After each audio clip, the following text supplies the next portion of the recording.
The idea of ethical issues is so topical today in terms of supply chains.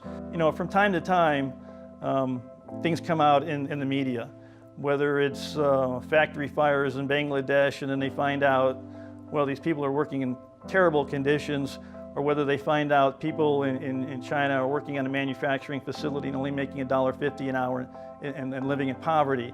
And so when these things come out in the media, you know, it's a big blow up. Historically, we've evaluated global supply chains in terms on total cost. But more and more, we're looking at total cost to include not only the cost of production and distribution, but also the cost in terms of our ethical actions and how consumers might stop buying our products. That becomes, in a sense, a cost of the supply chains that we have. And so what we looked at in our study were the gray area of ethics.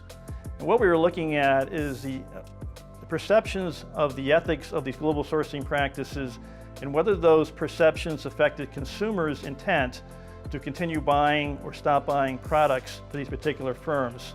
For instance, if we pay people less to work on a manufacturing line in China, is that an ethical thing to do?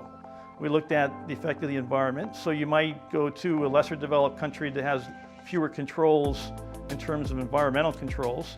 And we looked at effect on communities. These global suppliers tend to be footloose suppliers. And so if they find a lower cost opportunity, they'll leave tomorrow. And so that affects communities in the US, it affects communities throughout the world. And basically the Hunt-Patel model of ethics says that ethical decisions are driven by two things: the ontological norms and the consequences of these actions both affect ethical judgment of firms and both strongly affect consumer intentions to continue purchasing or to stop purchasing a particular product.